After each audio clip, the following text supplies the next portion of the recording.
Good morning students. आज हम हिंदी व्याकरण का संवाद लेखन को पढ़ेंगे। आइए हम सबसे पहले जानते हैं संवाद लेखन या डायलॉग राइटिंग किसे कहते हैं। संवाद का हमारे विषय के अंतर्गत क्या महत्व है, ये सारी जानकारी पढ़ते हुए इसको जानने का प्रयास करेंगे।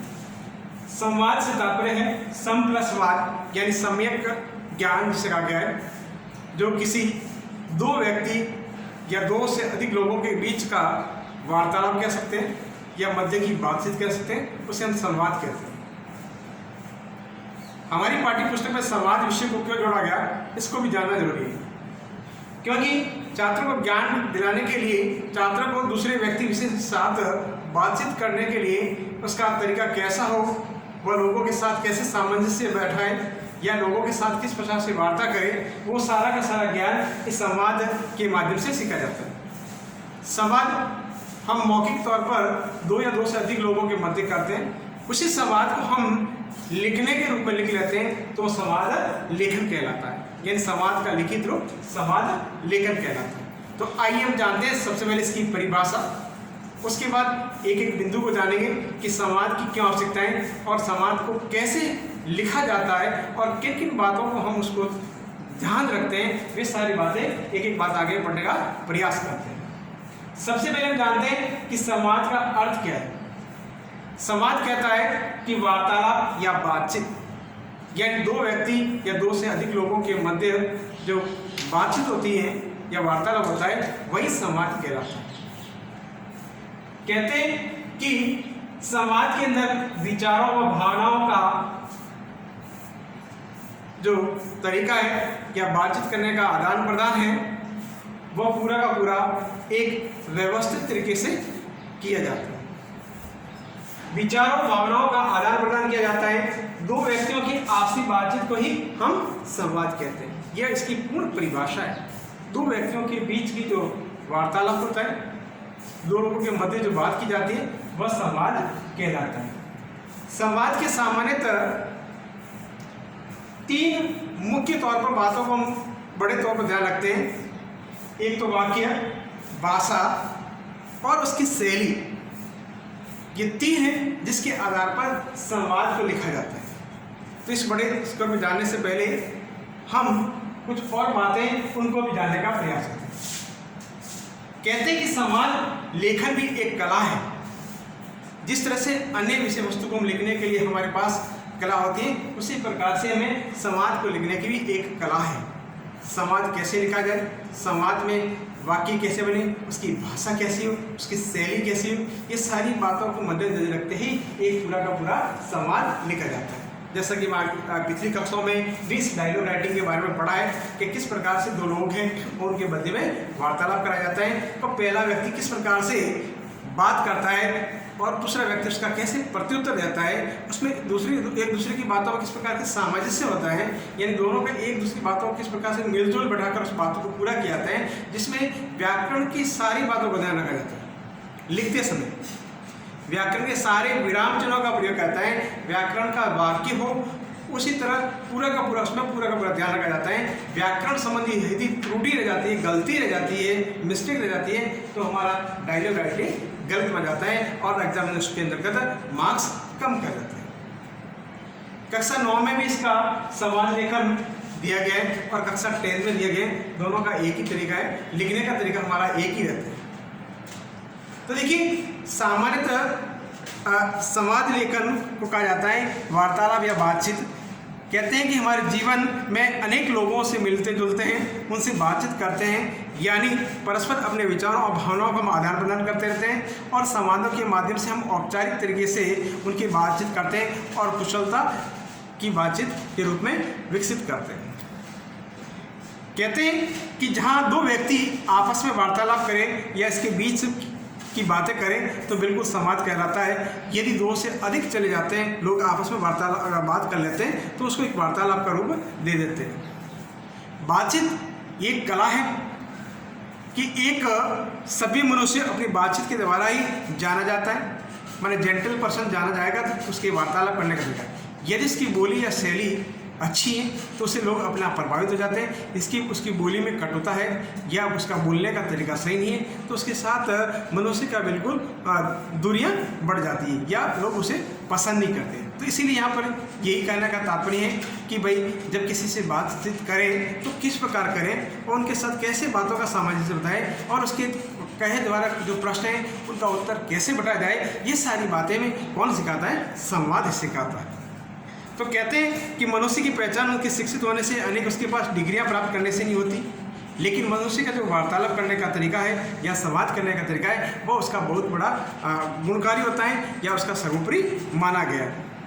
कहते हैं कथा, कहानी, उपन्यास आदि में विभिन्न पात्रों के संवाद पाठक के मन को बहुत प्रभावित करते हैं। हमने देखा होगा किस प्रकार से जब एकांकी लिखी जाती है उसमें किस प्रकार से पात्र को रखा जाता है, प्रत्येक पात्र का किस प्रकार से बातें रखी जाती है। उपन्यास के अंतर्गत किस प्रकार से प्रत्येक पात्र जो कैरेक्टर और चरित्र जिसका गया है उनकी बातों को किस प्रकार से लेखक लिखता है और उसको पढ़कर हम किस प्रकार से आनंद लेते हैं, तो उसका भी बखूबी ध्यान रखा जाता है। इसीलिए कहा जाता है कि सभी प्रकार के, चाहे चलचित्र हो या कोई किसी प्रकार के टेलीविज़न हो या उसके अंतर्गत जब भी कोई बनाई जाती है तो उसके अंदर संवाद का सबसे महत्वपूर्ण रोल होता है कि हर विषय वस्तु को जानने के लिए संवाद होना जरूरी है।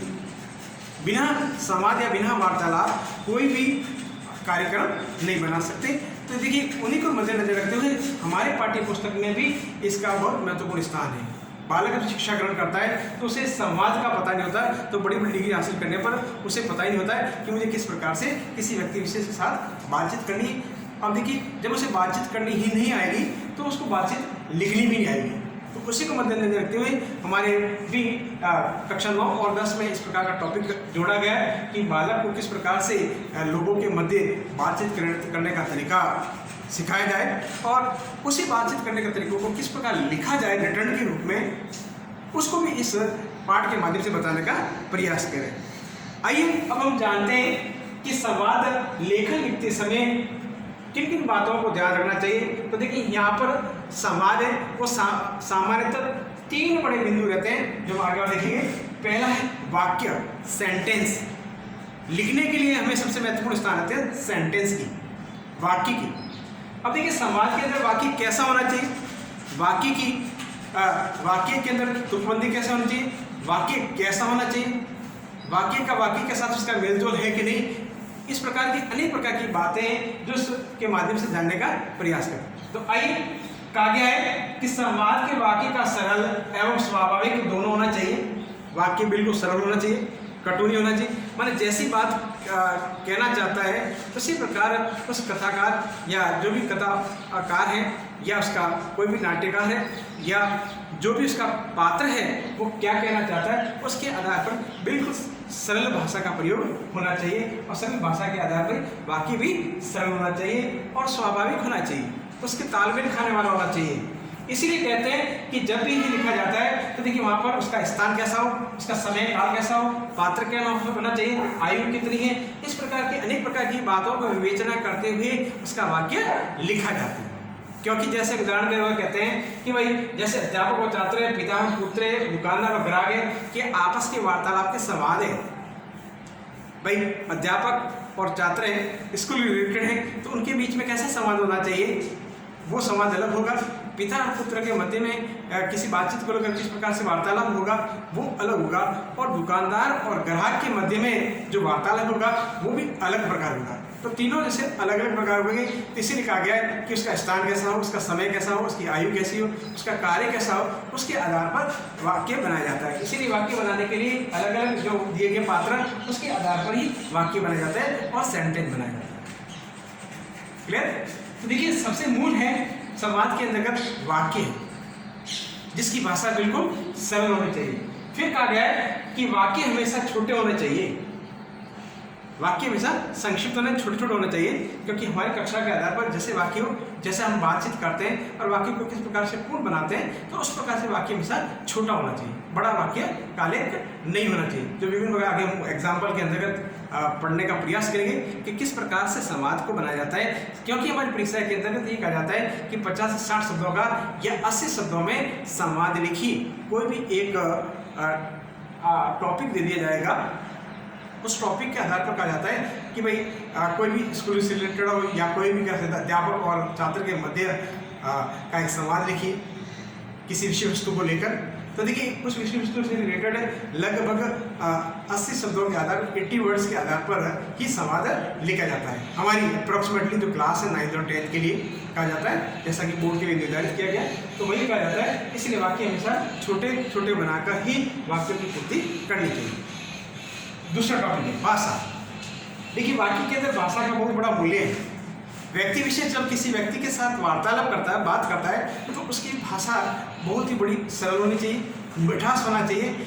जिस व्यक्ति विशेष से बात कर रहा है उसकी आयु के आधार पर उसकी वार्तालाप होनी चाहिए। भाई छोटा व्यक्ति है तो उसके साथ हम कैसे वार्तालाप करें, बड़े हैं तो हमारे साथ कैसे वार्तालाप करें, या हम समकक्ष है यानी दोनों बराबर आयु के इक्विवेलेंट है तो उनके साथ में कैसा बातचीत हो, वो अलग हो, तो उसके आधार पर ही भाषा का निर्धारण किया जाता है। इसीलिए यहाँ पर देखिए महत्वपूर्ण रखा गया है कि संवाद की भाषा भी स्थान, काल एवं पात्र यानी चरित्र के अनुकूल होनी चाहिए, न कि अलग अलग होनी चाहिए। फिर कहा गया है कि जैसे माँ और दादी है उसकी भाषा कैसी होगी, नानी है उसकी भाषा कैसी होगी, यानी परिवार के सदस्यों के साथ हम किसी से वार्तालाप लिख रहे हैं तो उसकी भाषा में बड़ी प्रेम पूर्वक या स्नेह जिसे कहा जाता है उस प्रकार की होनी चाहिए जिससे कि उसका वार्तालाप बढ़े, उसमें किसी प्रकार की कटुता या कड़वापन इस प्रकार की भाषा का प्रयोग नहीं किया जाता। इस प्रकार संवाद है कि अलग अलग व्यक्ति विशेष के साथ में अलग अलग तरह का होता है। तो जिस व्यक्ति विशेष के साथ में जो बातचीत का तरीका है वो हमेशा अलग तरीके से होता है, तो उसमें भाषा उसकी इक्वलिटी मानी जाती है। इसीलिए कहा जाता है कि संवाद में कुछ शब्दों का प्रयोग करना चाहिए। माने जिस व्यक्ति विशेष के साथ जो वार्तालाप कर रहे हैं उसके आधार पर ही उसमें शब्दों का प्रयोग होना चाहिए और शब्दों में के अंतर्गत जो भाषा है उस भाषा के अनुकूल प्रयोग करना चाहिए। अब देखिए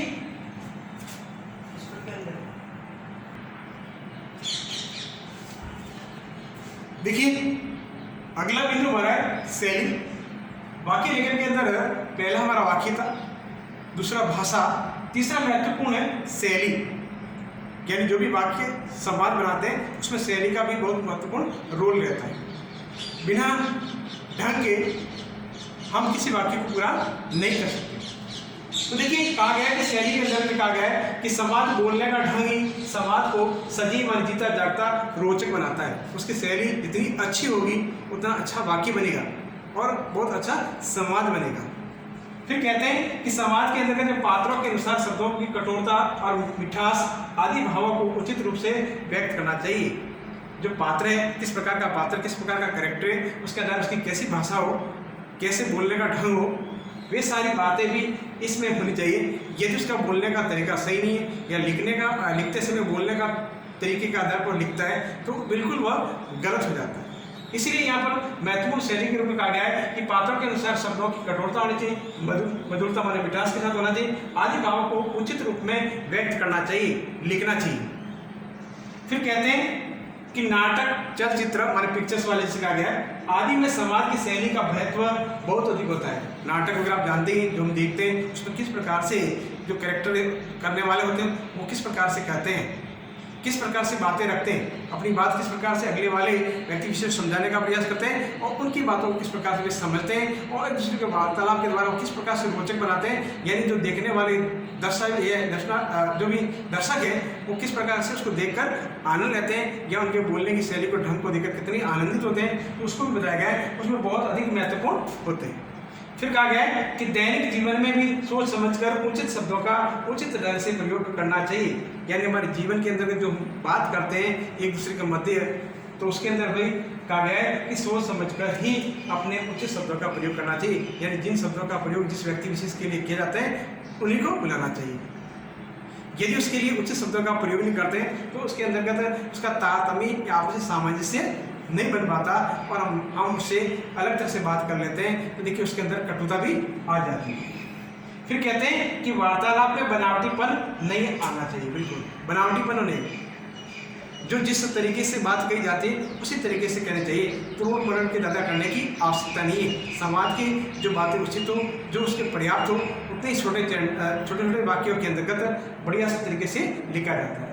फिर कहते हैं कि संवाद में उचित विराम चिन्ह का प्रयोग होना चाहिए, यानी जो हम दोनों के मध्य में लिखते हैं, पहले कथन और दूसरे कथन के मध्य में, तो देखिए उसके अंदर जो भी प्रथम जो भी कहने वाला कथन है या कथक है, उसको हमेशा लिखा जाए तो उस समय यदि उसके मध्य उस वाक्य के अंतर्गत किस प्रकार का विराम चिन्ह का प्रयोग होता है तो उचित स्थान पर विराम चिन्ह का प्रयोग होना चाहिए, यानी वाक्य पूर्ण होने पर पूर्ण वाक्य होना चाहिए। यदि एक ही वाक्य के अंदर अनेक समान आ जाते हैं तो मान लीजिए जहाँ अल्पविराम लगता हुआ अल्पविराम का प्रयोग करना चाहिए। वाक्य के अंदर यदि प्रश्नवाचक चिन्ह का प्रयोग या विस्मृति बोधक का चिन्ह का प्रयोग आदि इत्यादि आते हो तो उसे उचित स्थान पर प्रयोग करना चाहिए। इसीलिए कहा गया है कि संवाद में उचित विराम चिन्ह का प्रयोग किया जाना चाहिए। फिर कहा गया है कि संवाद लेखन के समय वक्ता के मनोभावों का उल्लेख व निर्देश कोष्ठक के रूप में वितरण करना चाहिए।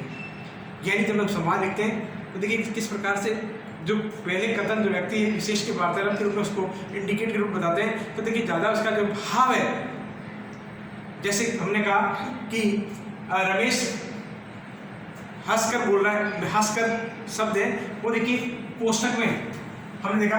उदाहरण के तौर पर हम कह सकते हैं, जैसे एग्जाम्पल के तौर पर हमने कहा कि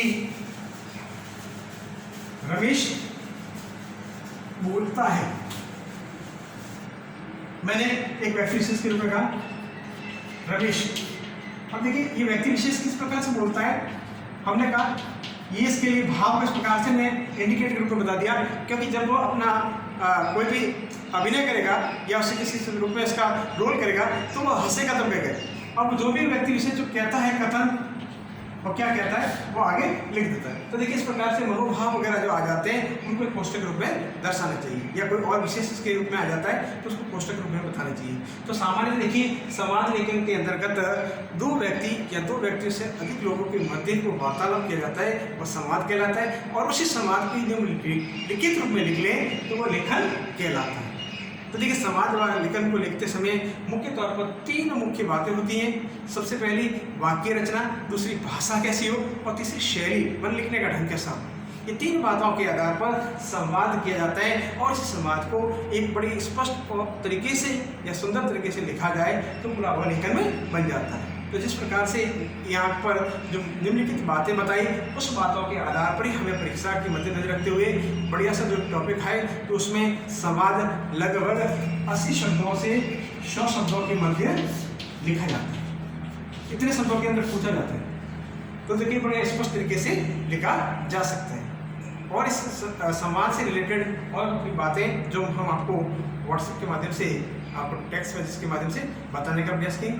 यदि इसमें और भी कोई डाउट है और भी इसके समय से डिटेल से कोई जानकारी चाहते हैं तो आप मुझे टेक्स्ट मैसेज या व्हाट्सएप के माध्यम से पूछ सकते हैं। धन्यवाद।